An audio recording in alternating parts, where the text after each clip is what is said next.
طبعا معروف يا جماعه ان منصب رئيس الجمهوريه هو منصب رفيع المستوى وله متطلبات خاصه، مش اي حد ينفع رئيس، فلازم اللي عنده طموح للمنصب ده وهو طموح مشروع يفكر ايه المتطلبات دي ويشتغل عليها. علشان كده واضح ان ده اللي الاستاذ احمد الطنطاوي عمله، وبعد بحث وتدوير وتمحيص وتفعيص وصل اخيرا لاهم حاجه تاهله للمنصب ده، الستاره الزرقاء اللي بتظهر ورا الرئيس في بعض الخطابات، فقرر يعمل واحده زيها بالظبط. لا تنفع رئيس بصراحه. خلونا نبدا الحلقه. انا لؤي الخطيب ودي حلقه جديده من انحياز.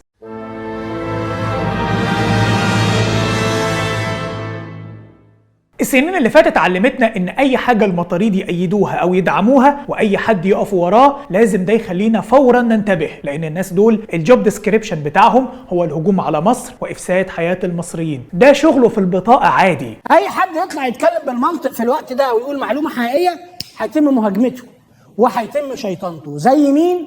زي احمد طنطاوي اللي هقول لك عليه هنا ايه اللي حصل معاه. احمد طنطاوي عامل لقاء بيكلم الناس، فقال كلمتين عن ان عبد الفتاح السيسي ده عمل كل حاجه علشان ينجح، يعني كل اسباب النجاح كانت معاه فلوس، اراده المؤسسات والجيش والامكانيات، وبرضه ما نجحش. وقام قايل عكس حد تاني كانت الاجهزه كلها ضده. الحد التاني مين؟ رئيس محمد مرسي. اصل انت تحبه او تكرهه هو رئيس منتخب يا حاج، التاريخ ما حدش يعرف يلعب فيه. فتقوم طالعه العيال لؤي الخطيب على لؤي مش عارف مين على زعبله الايه، ويقوموا عاملين شغل الصبيان ابو 3 ورقات. ايه ده؟ انا مش فاهم ايه اللي لم المطاريد على احمد الطنطاوي، يعني بيدعموه ليه؟ هو كان قال ايه علشان يدافعوا عنه؟ الناس مش رافضه تساعد مصر، الناس رافضه تساعد سلطه ما بتساعدش نفسها. ساعدتها بما يفوق حجم احلام ناس تانية حكمت البلد دي في ظروف اخرى وتعرضت لحصار ولظروف معاكسه. السلطه دي استفادت فوق حدود الحل. مين بقى اللي اتحاصر يا استاذ طنطاوي؟ اصل انا ما اعرفش حد بيقول الكلمتين دول غير الاخوان لما بيتكلموا عن محمد مرسي. ودفاع احمد سمير عنك بالشكل ده بيقول فعلا ان انت كنت تقصد كده، لانها ما تتفهمش غير كده. فدي حاجه غريبه جدا الحقيقه. الاغرب بقى اننا نلاقي ايمن نور بيدعمك، واننا نلاقي قناه الشعوب اللي بيطلع منها معتز مطر بتقول ان حملتك اديتها تصريحات من غير ما حملتك تطلع تنفي التواصل ده بغض النظر اصلا عن ان مفيش لسه انتخابات علشان يبقى في حمله، بس دي قصه تانية. المهم ان كل الدعم اللي جاي من المطاريد ده غريب، ومع ذلك مفيش مشكله ان السياسي يدعموا جواسيس طالما هو ضدهم بموقف معلن وواضح، وطالما هو بيقول ان تنظيم الاخوان ارهابي مجرم. بس يا ترى انت بتقول كده فعلا يا استاذ طنطاوي؟ اولا يعني ايه مصالحه؟ لان دي مساله بتتقال كتير جدا ومش ممسوكه.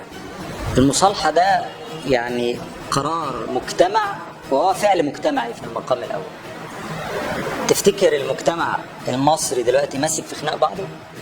يعني اللي ليه جار اشتراكيين ثوريين او اخوان مسلمين، وهو ليبرالي او اشتراكي او ناصري، بيقوموا كل يوم الصبح يتخانقوا مع بعض علشان خاطر انت ايه وانا ايه؟ ده كلام تستخدمه السلطه في انها تقدم اوراق اعتمادها عند فئات من الشعب او عند اخرين انها موجوده علشان تحرس مين من مين. انا بسأل حضرتك مين من مين؟ انت لما تنزل الشارع بتشوف الخناقه دي شغاله؟ يعني انت شايف اننا مش متخانقين اصلا مع الاخوان؟ فعلا يا جماعه مفيش خناقه ولا حاجه. ايه يعني 3000 شهيد و12000 مصاب؟ وايه يعني عشرات الكنائس اتحرقت؟ وايه يعني ارهاب اسود استهدف المصريين ولا يزال لولا ان ربنا كرمنا والدوله شدت حيلها؟ ايه يعني منظومه اعلاميه بتستهدف مصر يوميا من 10 سنين؟ وغيره. فعلا مفيش خناقه ولا حاجه. بس برضو رغم ان انا ما فهمتش ايه سر الدعم الاخواني للمدعو احمد الطنطاوي، لكن خلونا نسمع افكاره. ما يمكن فعلا عنده حلول لمشاكل البلد، او يمكن مثلا نكون احنا فاهمين مشاكل البلد غلط. علشان كده خلونا ناخد مثال عن التعليم. سؤال بسيط جدا، احنا محتاجين كام فصل كل سنه؟ اسمع الاجابه من الرئيس السيسي. بقول دوله زي مصر فيها 100 مليون، تفتكروا حجم المال اللي المفروض انه ينفق عليها كام؟ الدكتور مصطفى بيقول 21000 فصل، وانا بقول لكم هم 60000 فصل. هم كام؟ 60000 فصل مش 21000. احنا بنعمل 21 لان احنا ما عندناش نقدر نعمل اكتر من 21. انا بكلمكم بمنتهى الصراحه، لكن هم عايزين يبقى كام؟ 60000 فصل كل سنه. حلو المثال ده جدا. علشان نبقى عمليين بقى ناخد الكلمتين دول ونروح لاستاذ احمد الطنطاوي. ايه رايك في الكلام ده؟ سيبك من كل الكلام ده، انت محتاج 30,000 فصل في السنه.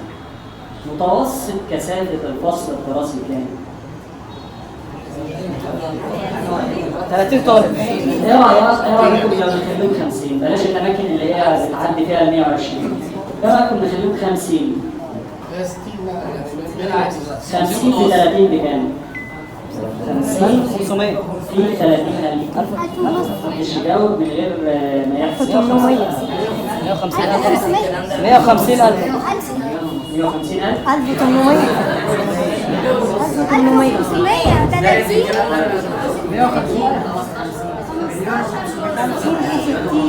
24 مليون 24 مليون 15,000 جنيه. ايه خبر ايه؟ ال 50 في 30 بكام؟ بمليون ونص.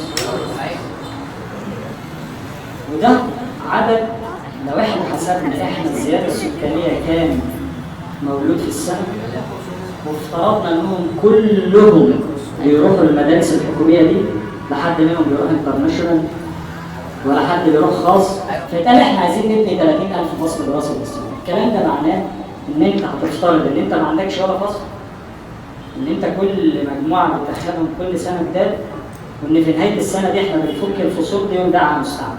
للي ما فهمش، الاستاذ طنطاوي بيقول في الفيديو ده ان الزياده الطبيعيه في عدد السكان اللي هي فرق الوفيات من المواليد حوالي 1.5 مليون. فلو عملنا حسبه بسيطه كده 30,000 فصل بكثافه 50 طالب لكل فصل هنبقى غطينا 1.5 مليون، وبكده ما نبقاش محتاجين ال 60,000 فصل زي ما الرئيس السيسي قال. وبغض النظر عن ان دي حسبه مش دقيقه، لكن الادهى والامر ان سياسي بيقول انه عايز يبقى رئيس الجمهوريه زي احمد الطنطاوي ما يعرفش ان مصر فيها عجز 250,000 فصل، وان العجز ده متراكم ولازم يتغطى، فكل سنه مطلوب تاخد منه شويه الى جانب الفصول الجديده اللي بتحتاج تزودها علشان تستوعب الزياده السكانيه. فتخيل ان معلومه بديهيه زي ان عندنا عجز في الفصول مش موجوده عند الاستاذ اللي بيقول انه عايز يبقى رئيس الجمهوريه، ولا موجوده عند اعضاء حملته اللي ما كانوش عارفين يحسبوا دول. ده مثال واحد يوضح لك حجم المعلومات اللي رايحه من الاستاذ طنطاوي. وفي النهايه عايز افكرك مفيش حاجه اسمها حياد، الكل منحاز لقناعاته بيدافع عنها بكل قوته، وانا منحاز لبلدي ومصلحتها، ومن حقي انا وكل اللي زيي نعبر عن قناعاتنا بالعقل والمنطق